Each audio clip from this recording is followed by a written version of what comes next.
Selamat datang di channel YouTube Tong Bos. Kali saya mau sharing ke teman-teman semua resiko ketika kita terlambat atau gagal bayar Shopee Pay Later ya. Jadi teman-teman tahu ya kalau misalnya Shopee Pay Later ini termasuk salah satu pinjaman online dan bisa didapatkan dengan mudah sebenarnya teman-teman ya, mudah banget karena itu cuma kita upload KTP terus kita bisa langsung dapat pinjaman. Nah, cuma harus hati-hati karena sesuatu yang didapatkan dengan mudah itu biasanya risikonya juga besar ya. Ini saya bakal ngejelasin resmi ya. Ini yang data didapat dari Shopee. Ini saya masuk ke halaman Shopee Pay Later.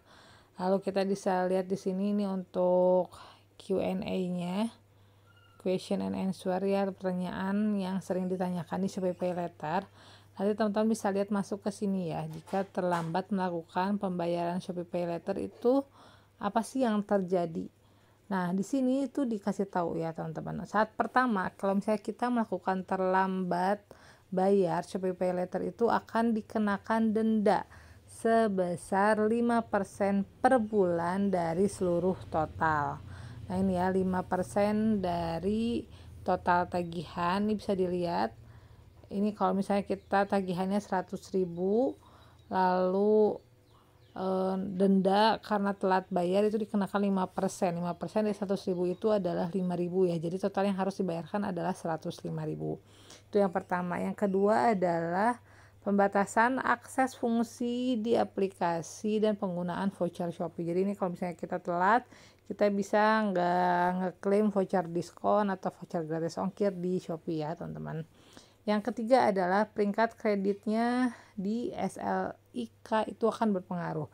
Nah, jadi buat teman-teman yang belum tahu, kalau misalnya kita minjem kredit apapun ya, mau ke bank, mau ke secara online, itu tuh akan ada datanya di sistem layanan informasi keuangan OJK. Nah, SLIK ini tuh jadi nanti bakal ngasih gambaran misalnya ternyata peminjam ini selalu bayar tepat waktu. Nanti peminjam yang kedua misalnya telatnya sebulan, 2 bulan, sampai yang terakhir misalnya macet. Ini ada penilaian ya untuk SLIK di OJK itu.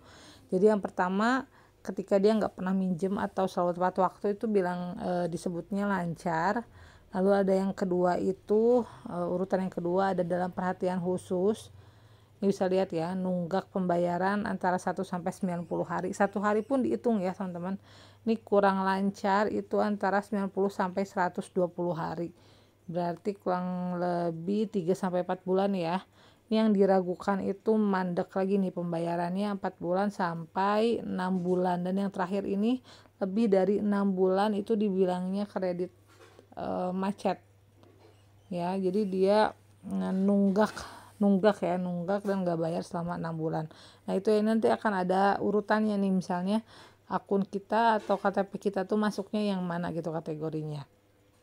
Nah, yang terakhir ini adalah akan dilakukan penagihan oleh debt collector Shopee ya. Cuma saya nggak tahu karena saya nggak minjem Shopee Pay Later. Cuma ya teman-teman harus hati-hati. Bahkan sempat pernah ada yang bilang kalau misalnya kita nggak bayar tuh Shopee Pay Later atau atau ya itu pinjaman online apapun itu nanti bisa dibawa ke ranah hukum. Jadi teman-teman harus hati-hati banget, jangan sampai teman-teman nggak bisa bayar. Dan kalau misalnya apalagi beli-belinya untuk barang yang konsumtif yang bukan untuk